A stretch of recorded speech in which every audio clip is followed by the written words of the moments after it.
Good morning. I just wanted to introduce myself. Hello, I am Morgan. I have created SanghaSpiritualJourney.com, and I want that to be a community of people on spiritual journeys, like I am, and any type of spiritual journey you're on. I will do a series of videos about my story, and I might be really awkward because the only time I ever talk to nobody is when I just talk to myself to walk through an issue or a problem, or talk myself through a task or something. I've decided I'm just gonna pretend that I'm on FaceTime with my sister. So anything goes, because FaceTimes with my sister, if you know, you know, kind of a thing. So I'm sure you'll all meet Erica the Dork Witch at some point.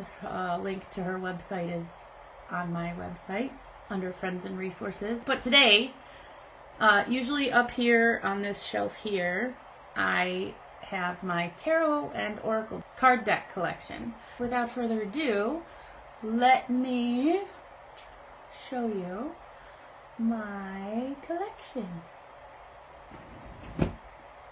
Can't see them all here, but let me introduce them to you quickly. So, I've numbered them in the order that I've acquired them. I have 12 decks currently. Number 1, Golden Girls Tarot. I will do a video for each of my decks. It might, I don't know, be 15-20 minute videos. Depends on how long it takes. Might be an hour. Not making any promises either way. So, I'm very much a go with the flow kind of human. Golden Girls Tarot is my very first deck I purchased when I was in Florida visiting my sister last spring of 2021. I never touched a tarot deck before, and this one, it just kind of jumped off the shelf and into my shopping basket at Barnes & Noble.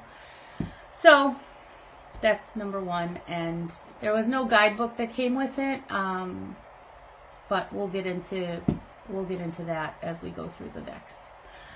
All right, number 1. Number 2, the Akashic Tarot.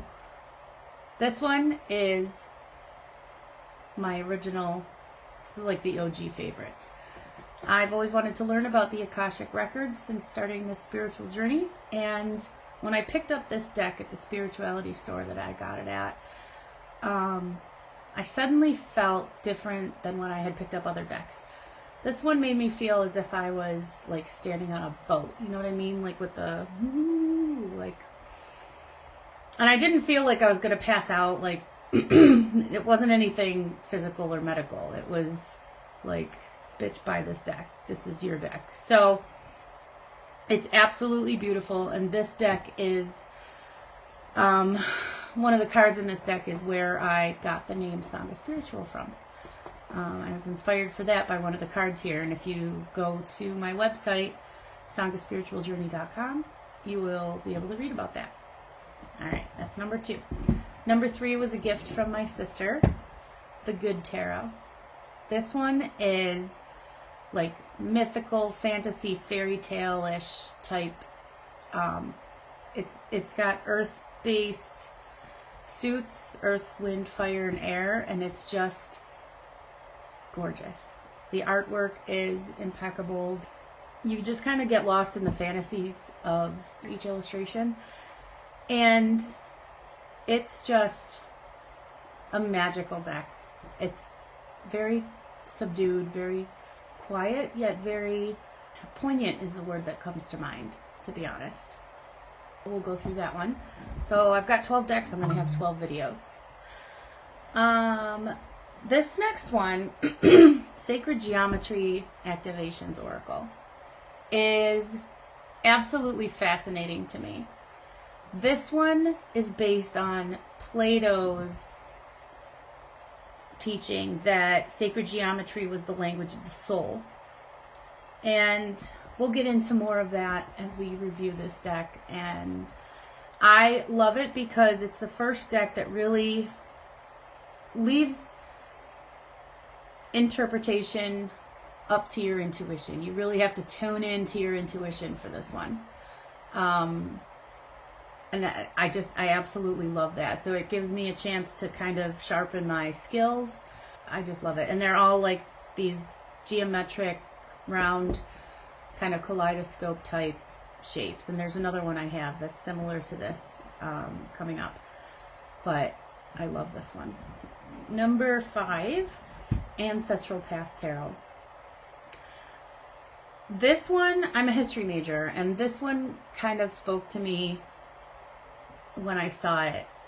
I love, the cards are humongous, and you'll see that when we go through it. But the suits are for ancient cultures, and it's a cultural deck, and the artwork is just mind-blowing. It's beautiful. And I can't remember exactly right now, but I think there's like King Arthur era culture and North American indigenous people's culture. Post-colonialism, I believe they specify in the guidebook. Then I want to call it samurai, but it specifies it in the guidebook, and I can't recall it right now. And ancient Celtic warrior type culture.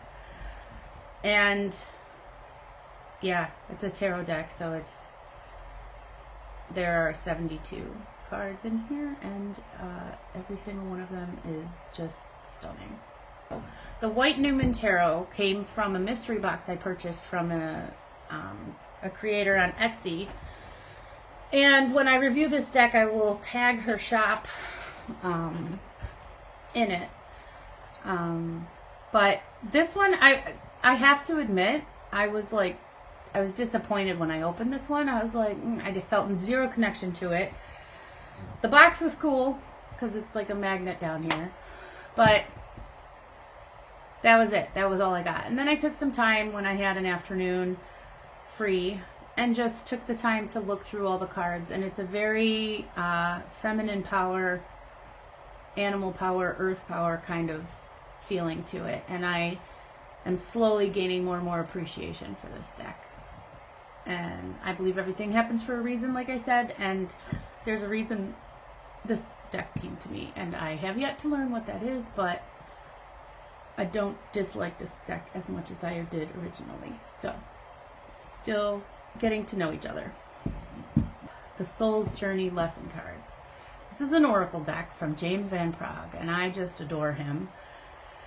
And this is the deck similar to the Sacred Geometry one that allows you to tune into your intuition, into your intuitive skills, and really learn to trust your intuition to interpret these cards for a querent or for yourself. Oracle cards are a lot more open to interpretation as opposed to tarot cards. There's no right or wrong interpretation of any of the cards. I will show you more about this when we get to this video. These next two decks were my next purchases. I thought they were bigger when I purchased them on Amazon. They ended up being just like playing card size. They came with QR codes to a Google Drive link with the guidebooks for each one. That's like a scanned copy of the guidebooks. So far, I'm just like, they just kind of sit on the shelf and take up space. And the Past Life one was cool when it appealed to me, but we'll see. Maybe it just takes a little time getting to know. Maybe it'll be a giveaway. I'm not sure. Then I've got Ask an Angel Oracle. I bought this for a course I was taking with Susan Schuler. And I've quickly learned that angels and God don't necessarily have the structured religious connotation that I grew up with, which I'm appreciating more and more as I go on this journey, because I've kind of felt a disconnect to the Roman Catholic Church for a while, years, decades maybe. Morgan's Tarot is not tarot at all. It's not oracle. It is a deck that does not give a shit about rules, but it has many, many lessons, and they're hilarious, and I will show you each one of those. I can't wait. This is quickly climbing to be one of my favorites. And these two were just gifted to me from my sister. I have not pulled any cards yet for a reading for myself from this map oracle card, enchanted map oracle cards, but it's another one similar to the Good Tarot, where it's like fantasy, fairy tale type, dreamy kind of oracle deck. So there's that. I'll get into that one. Looking forward to that one. This one, I feel like this one has finally come home. This deck has finally come home to me. My sister bought it for herself and always just kind of felt disconnected, similar to how I felt with the White Newman Tarot. And she just sent it to me. I envied her so much when I saw that she had found this. I had no idea it even existed until I saw her show me when she first bought it, and I wanted it. And there's a reason for everything, and she never really felt the right fit for her, but when she pulled a reading about what did the deck want to do, did it want to stay with her and get to know her more, or did it want to come to me? She got 4 cards that were like, share it, pass it forward, move on. And it was like, just send me to your sister. And now it's here and it's awesome, and I'm so excited to show it to you. But that's it for now, because I have to run. I don't have a catchphrase or anything at the moment, so I will just say, be a nice human, and I will see you on the flippity flop.